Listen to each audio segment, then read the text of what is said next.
بالفيل ألم يجعل كيدهم في تضليل وأرسل عليهم طيرا أبابيل من سجيل فجعلهم كعصف مأكول صدق الله العظيم. اللهم صل على محمد وعلى آل محمد كما صليت على إبراهيم وعلى آل إبراهيم إنك حميد مجيد.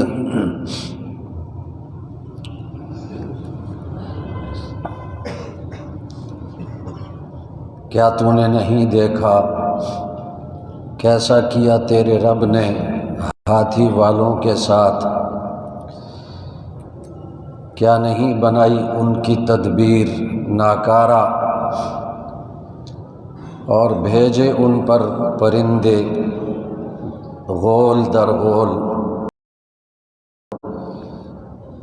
جو مارتے تھے ان کو سنگریزوں کے پتھروں سے، اور ان کو ایسا بنا دیا جیسے کھایا ہوا بھوسا۔ قابل احترام میرے بھائی اور بزرگوں، چند جمعات سے موضوع جو چل رہا ہے وہ یہ ہے کہ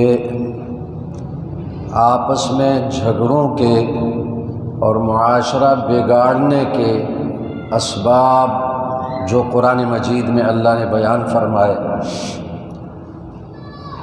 7 اسباب ہیں، ان میں سے 3 بیان ہو چکے، لیکن درمیان میں ایک مسئلہ اور پیش آیا جو آپ نے سنا ہے، پڑھا ہے، کہ سپریم کورٹ کے جج نے حکم دیا کہ کراچی کی ایک مسجد جو 35-40 سالوں سے بنی ہوئی ہے، طارق روڈ پر مدینہ مسجد، اس کو گرا دیا جائے۔ اس لیے اس سلسلے میں چند باتیں عرض کرنی ہے۔ میں نے آپ کے سامنے سورۃ الفیل کی تلاوت کی،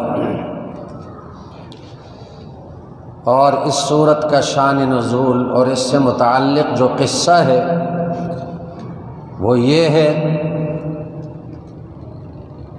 کہ ابراہیم علیہ السلام نے بیت اللہ کی تعمیر کی ایسی وادی میں کہ جہاں کوئی سبز پتا نہیں اگتا تھا، کوئی درخت نہیں تھا، اور کوئی غلہ نہیں اگتا تھا، ایک قطرہ پانی اس وادی میں نہیں تھا۔ ابراہیم علیہ السلام نے دعا فرمائی، اے اللہ یہاں کے رہنے والوں کو ہر قسم کے پھلوں میں سے اور غلوں میں سے عطا فرما۔ وہ دعا قبول ہوئی، اور مکہ مکرمہ میں دنیا بھر کے غلے اور پھل پہنچ جاتے ہیں۔ تو نبی کریم صلی اللہ علیہ وسلم کی نبوت سے پہلے کا واقعہ ہے۔ یمن کا بادشاہ تھا، ابرہہ اس کا نام تھا، اور وہ عیسائی تھا، جبکہ یمن میں کچھ عیسائی بھی رہتے تھے اور کچھ عرب بھی رہتے تھے، اور اہل عرب سارے بیت اللہ کا احترام کرتے تھے، مکہ مکرمہ کا احترام کرتے تھے، مکے والوں کا احترام کرتے تھے۔ تو دنیا بھر سے لوگ مکہ مکرمہ آتے تھے حج اور عمرے کے لیے، اور اس طریقے پر مکہ مکرمہ کی شہرت بھی ہو جاتی، اور مکے والوں کے اسباب معاش کا بھی انتظام ہو جاتا، ان کی روزی کا بھی انتظام ہو جاتا۔ تجارت ان کی پھیل جاتی۔ تو ابرہہ کو اس بات پر غصہ آیا کہ یہ لوگ مکہ میں آتے ہیں، یمن میں کیوں نہیں آتے؟ اس کے دل میں یہ بات آئی کہ میں یمن میں عظیم الشان کلیسا کی تعمیر کروا دوں اور لوگوں کو پابند بناؤں گا کہ وہ بجائے مکہ کے یمن میں آئیں۔ تو اس نے ایسا کلیسا تعمیر کروایا جو فن تعمیر کا شاہکار تھا، اور اتنا بلند تھا کہ اگر ایک شخص اس کے اندر کھڑا ہو جائے اور نگاہ اوپر کو اٹھائے تو اس کی چھت اس کو نظر نہیں آتی تھی کہ چھت میں کیا ہے، اور لوگوں کو حکم دیا کہ اب دنیا بھر سے لوگ یہاں آئیں، اس کا طواف کریں، یہاں عمرہ کریں، یہاں حج کریں، مکہ مکرمہ کوئی نہ جائے۔ اہل عرب اگرچہ شرک میں مبتلا تھے، بت پرستی میں مبتلا تھے، لیکن کعبۃ اللہ کا احترام ان کے دلوں میں پڑا ہوا تھا، کعبۃ اللہ کی بے حرمتی پسند نہیں کرتے تھے۔ چنانچہ ان کی اس غیرت کو جوش آیا اور قریش کا ایک آدمی وہاں چلا گیا یمن میں، اس کلیسا میں۔ ایک روایت میں آتا ہے کہ وہاں اس نے نجاست ڈال دی، کوئی پیشاب پاخانہ ڈال دیا۔ ایک روایت میں آتا ہے کہ وہاں آگ لگا دی۔ اس پر ابرہہ کو غصہ آیا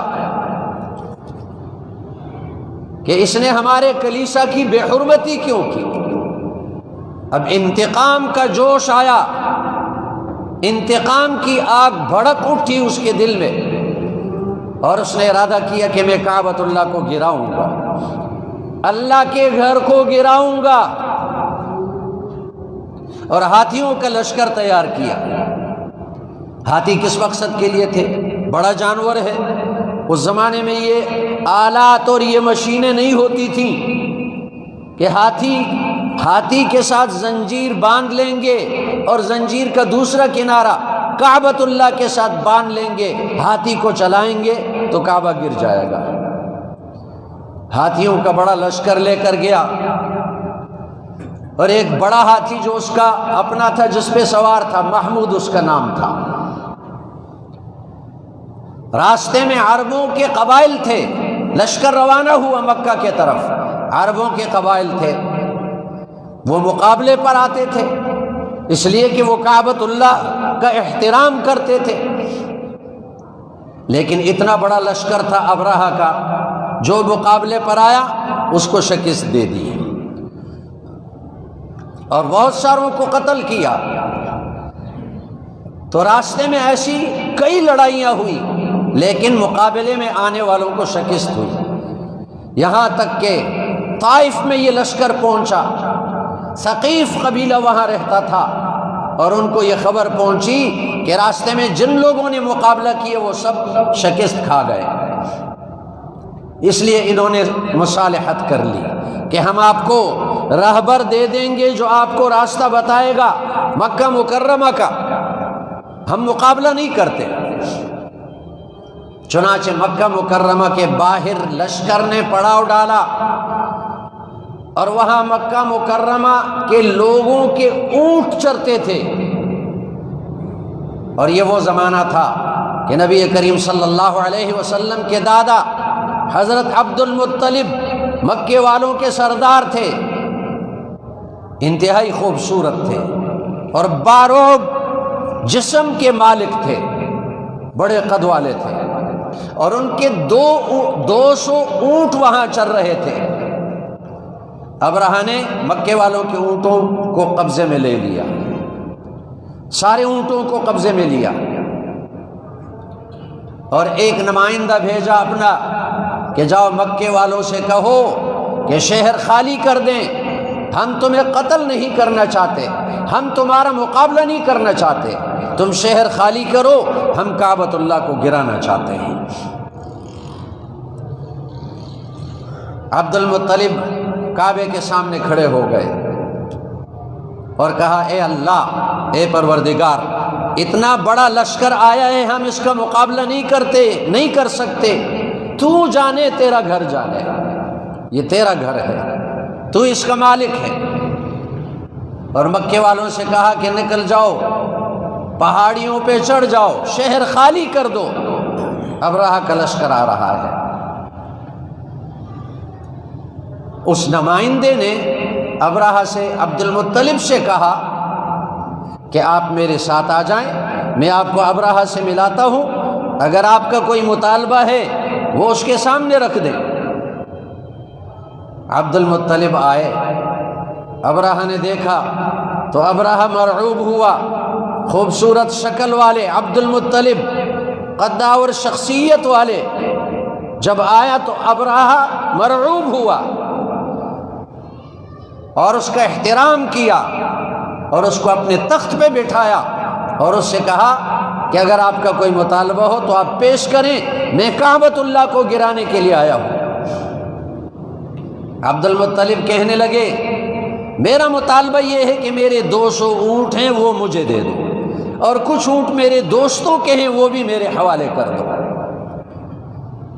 ابرہہ کہنے لگا عجیب بات کر رہے ہیں، آپ کی حیثیت آپ نے خود گرا دی، میں تو سمجھ رہا تھا آپ کعبۃ اللہ کے بارے میں مطالبہ کریں گے، ہم اس کو گرانا چاہتے ہیں، اور آپ نے کعبۃ اللہ کو چھوڑا، اپنے 200 اونٹوں کا مطالبہ کرنے لگے۔ عبد المطلب کہنے لگے اونٹوں کا مالک میں ہوں، کعبے کا مالک کوئی اور ہے، کعبے کا مالک جانے اور کعبہ جانے، میں اونٹوں کا مالک ہوں، میں نے اونٹ مانگے تجھ سے، لیکن یاد رکھو کہ اس کا مالک اللہ ہے، کعبے کا، اور تم کعبے کو گرانا چاہتے ہو تو اللہ کے عذاب سے ڈرو۔ بات ہو گئی، عبد المطلب اپنے اونٹ لے کر گئے۔ اب جو بڑا ہاتھی تھا ابرہہ کا، اس کو اٹھا کر چلانے لگے مکہ کے طرف، بیت اللہ کے طرف، وہ نہیں جا رہا، ڈنڈوں سے مارنے لگے، لوہوں سے مارنے لگے، اونٹ آگے نہیں جاتا، دائیں طرف اس کو چلاتے ہیں چلتا ہے، بائیں طرف اس کو چلاتے ہیں چلتا ہے، کعبۃ اللہ کے طرف اس کو چلاتے ہیں نہیں چلتا۔ اب اسی شش و پنج میں لگے ہوئے ہیں، اللہ جل شانہ نے چھوٹے چھوٹے پرندے بھیجے، وہ مقابلے پر بڑے بڑے قبیلے عربوں کے آئے راستے میں، لیکن وہ ابرہہ کے لشکر کو شکست نہیں دے سکے۔ اللہ بتانا چاہتا ہے کہ جب اللہ کی قدرت، اللہ کی نشانی کے مقابلے پر جو آئے، اللہ اس کو ایسے تباہ کرتا ہے، پرندوں کے ذریعے سے، چھوٹے چھوٹے پرندے، چڑیا سے بڑے، کبوتر سے چھوٹے، سمندر کے کنارے سے آئے، ابابیل، گروہ در گروہ، غول در غول، اور ان کے چونچوں میں کنکریاں پڑی ہیں، چند مسور کے دانے کے برابر کنکریاں، مسور کے دانے کے برابر کنکریاں، اور وہ اوپر سے کنکری پھینکتے ہیں، جس ہاتھی کو کنکری لگتی ہے اوپر سے نیچے سوراخ کر جاتی ہے، نیچے نکل جاتی ہے، اور جیسے بم پھٹتا ہے اس طرح اس کو وہ پھٹ جاتی ہے وہ کنکری، اور اس کو تباہ کر دیتی ہے۔ جس انسان کے سر پہ وہ لگتی ہے نیچے سے نکل جاتی ہے اور وہ انسان پھٹ جاتا ہے۔ بہت سارے مر گئے اور بہت سارے بھاگ گئے، اور ابرہہ خود بھاگا، لیکن یمن پہنچتے پہنچتے اس کو ایسی بیماری لگی کہ اس کے اعضاء گرنے لگے، یہ انگلیاں گر رہی ہیں، ہاتھ گر رہا ہے، اور بہت سارے ایسے ہی ان کو یہی بیماری لگی، ان کے اعضاء گرنے لگے، اور ان میں سے 2 آدمی باقی رہ گئے۔ حضرت عائشہ رضی اللہ عنہا فرماتی ہیں کہ بعد میں نے ان کو دیکھا، بڑھاپے کو پہنچے ہوئے ہیں، بینائی سے محروم، سنوائی سے محروم، لنگڑے لولے، ہاتھ پیر حرکت نہیں کر سکتے، اور بھیک مانگ رہے ہیں۔ اللہ کے گھر کو گرانے والے، ان کے گھروں کو اللہ نے تباہ و برباد کر دیا۔ اور کسی بڑی طاقت سے نہیں، پرندوں سے اور مسور کے برابر کنکریوں سے اللہ نے ان کو تباہ کر دیا۔ جو اللہ کے گھر کو گرانا چاہتا ہے اور گرانے کا حکم دیتا ہے اس کو ڈرنا چاہیے۔ ہم پاکستان کے چیف جسٹس صاحب سے کہتے ہیں اللہ سے ڈرو، ابرہہ مت بنو۔ تم ابرہہ بن گئے، ابرہہ کے راستے پر مت چلو، تم اللہ کے گھر کو گراؤ گے، اللہ تمہارے گھر کو تباہ اور برباد کر دے گا۔ اور کہتے ہیں کہ سرکاری زمین پر مسجد بنانا جائز نہیں، اور دعویٰ ہے ریاست مدینہ کا، اسلامی جمہوریہ پاکستان، کیا سرکاری زمین پر کالج بنانا جائز ہے، اسکول بنانا جائز ہے، یونیورسٹی بنانا جائز ہے سرکاری زمین پر؟ ناجائز ہے تو مسجد بنانا ناجائز ہے۔ اللہ کے دشمنوں، اللہ کے گھر کے دشمنوں، مسجدوں کے دشمنوں، باز آ جاؤ اس دشمنی سے، توبہ کر لو، اللہ سے معافی مانگو اور یہ حکم واپس لے لو، ورنہ تمہارا انجام بھی خطرناک ہو سکتا ہے۔ اور اگر باز نہیں آئے ہم تو بس لوگوں سے یہ اپیل کریں گے کہ جو اللہ کے گھر کو گرانا چاہتا ہے، اے اللہ ان ججوں کے گھروں کو تباہ اور برباد کر دے اور ان کو ابرہہ کے لشکر کی طرح ذلیل اور خوار کر دے۔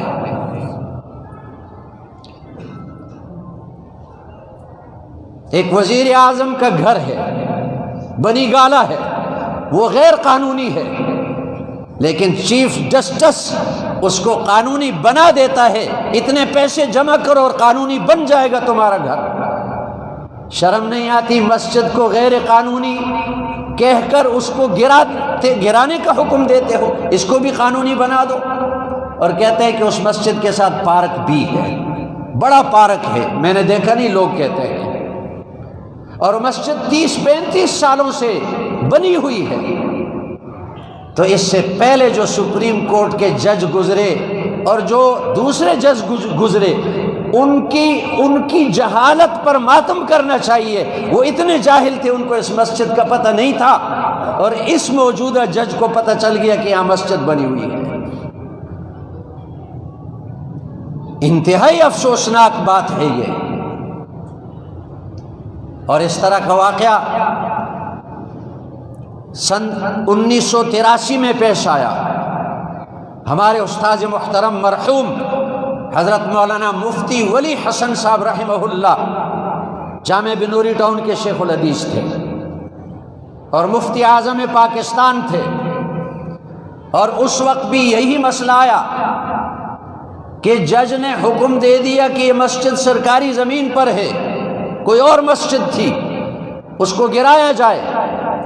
مفتی ولی حسن صاحب رحمہ اللہ نے فتویٰ دیا کہ جب مسجد ایک دفعہ بن جائے پھر وہ قیامت تک کے لیے مسجد رہے گی اور اس کو گرانا جائز نہیں ہے۔ چنانچہ ان کے خلاف کیس چلا، توہین عدالت کا کیس، کہ انہوں نے عدالت کی بے حرمتی کی، اور کراچی کے ہائی کورٹ میں پیش ہوئے مفتی ولی حسن رحمہ اللہ، اور جج نے کہا کہ معافی مانگو۔ جس اخبار نے خبر شائع کی، فتویٰ شائع کیا، اس اخبار کے ایڈیٹر نے معافی مانگ لی۔ مفتی ولی حسن صاحب سے کہا معافی مانگو۔ مفتی ولی حسن صاحب کا جواب کیا تھا کہ میرا تعلق علماء دیوبند سے ہے، علماء دیوبند نے انگریزوں کے خلاف فتویٰ دیا اور انگریز نے مجبور کیا کہ تم معافی مانگو، انہوں نے معافی نہیں مانگی، میں کیسے معافی مانگوں؟ میرا تعلق علماء دیوبند سے۔ چنانچہ اس جج نے حکم دے دیا کہ اگلی پیشی سپریم کورٹ اسلام آباد میں ہوگی۔ چنانچہ علماء کرام وہاں پہنچے، اور وہاں جب عدالت سپریم کورٹ میں پہنچے تو سپریم کورٹ کے جج نے یوں معافی مانگی، اخبار میں وہ تصویر بھی آئی، یوں معافی مانگی۔ مفتی ولی حسن صاحب سے معافی مانگی، اس جج سے تم عبرت حاصل کرو، ابھی تک تم نے عبرت حاصل نہیں کی۔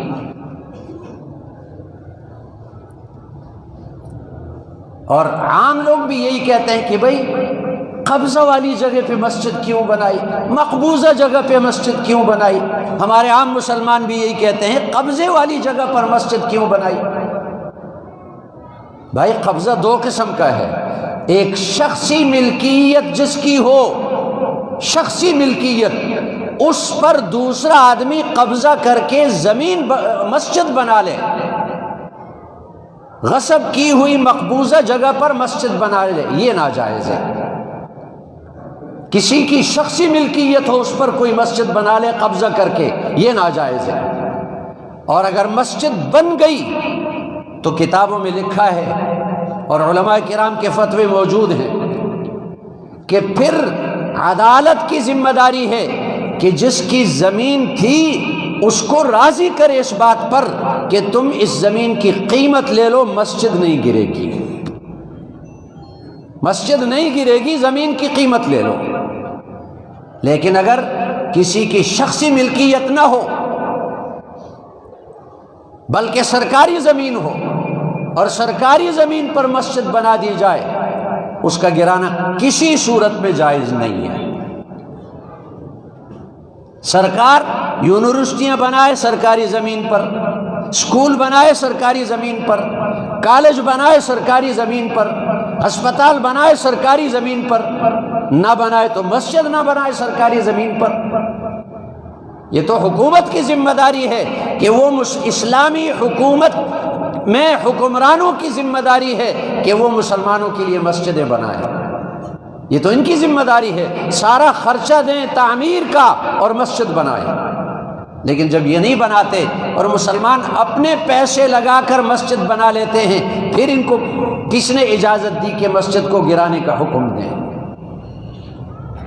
تو آخری بات یہ ہے، چیف جسٹس صاحب، اللہ کے گھر کو مت گراؤ، ورنہ اللہ تمہارے گھروں کو تباہ اور برباد کر دے گا، اور اللہ کرے کہ تمہارے گھر تباہ اور برباد ہو جائے۔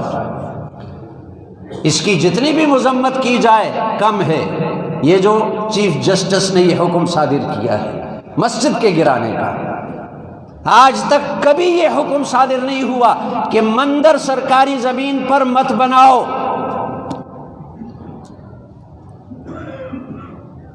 ابتدا میں وزیر اعظم نے اعلان کیا تھا 400 مندروں کی ہم جو ہے نا تعمیر کریں گے۔ مندر سرکاری زمین پر بن سکتا ہے، گوردوارے سرکاری زمین پر بن سکتے ہیں، اور وزیر اعظم خود جو ہے اس کا افتتاح کرتا ہے، اور مسجد سرکاری زمین پر نہیں بن سکتی۔ پھر کتنے شادی ہال سرکاری زمینوں پر بنے ہوئے ہیں، اور کتنے لوگوں کی بلڈنگیں سرکاری زمین پر بنی ہوئی ہیں، ان کو کوئی نہیں پوچھتا اور کہتا ہے کہ مسجد گرا دو، یہ سرکاری زمین پر بنی ہے۔ 2-4 سال پہلے ایک مسجد بھی گرائی تھی، اسی طرح جج نے حکم دیا کہ اس کو گرا دو، اور پھر مسلمانوں نے احتجاج کیا، اور پھر حکومت نے اپنے خرچے سے دوبارہ وہ مسجد تعمیر کی، غالباً ہل پارک یا اس کے قریب کوئی مسجد ہے، اپنے خرچے سے تعمیر کی۔ تو پہلے حکم کیوں دیتے ہو کہ مسجد گراؤ؟ اس کی جتنی بھی مذمت کی جائے کم ہے۔ ادھر ہندوستان میں ہندو مسجد گرا دیں تو سب شور مچاتے ہیں، یہ مسجد کیوں گرائی، یہ بابری مسجد کیوں شہید کر دی، یہ فلاں مسجد کیوں گرائی، اور ادھر اسلامی ملک کا جج جو ہے مسجد گرانے کا حکم دیتا ہے اور کوئی پوچھتا ہی نہیں ہے۔ اس ہندو میں اور اس مسلم میں کیا فرق ہے؟ وہ بھی مسجدیں گراتے ہیں، یہ بھی مسجد گراتا ہے۔ اگلی بات جو آپ سے عرض کرنی ہے وہ یہ ہے کہ ایک قادیانی ہے، پکا قادیانی، ابو بکر خدا بخش نتھوکا، DG ایڈیشنل DG FIA، اور اس کی ملازمت ختم ہو گئی، اور اس کے بارے میں خبریں آئی ہیں کہ اس نے اپنی ملازمت کے دوران قادیانیوں کو زمینیں بھی الاٹ کی ہیں، اور قادیانیوں کے جلسے بھی کرائے، اور سارے اخراجات سرکاری خزانے سے دیے۔ اب وہ ریٹائر ہو گیا اور اب حکومت اس کی دوبارہ توسیع اس کی مدت ملازمت کی کر رہی ہے۔ اس کے خلاف پورے پاکستان میں مسلمان سراپا احتجاج ہیں کہ جب یہ ریٹائر ہو گیا تو ختم کر دو اس کو، دوبارہ اس قادیانی کو کیوں تم اس عہدے پر رکھ رہے ہو۔ تو اسی سلسلے میں آج جمعے کے دن کراچی پریس کلب میں 3 بجے احتجاجی مظاہرہ ہے، اور جمعے کی نماز کے بعد لوگ خیبر چوک سے روانہ ہوں گے، آپ بھی اس میں شرکت کریں۔ اللہ آپ کو جزائے خیر عطا فرمائے۔ سبحانک اللہم و بحمدک نشہد ان لا الہ الا انت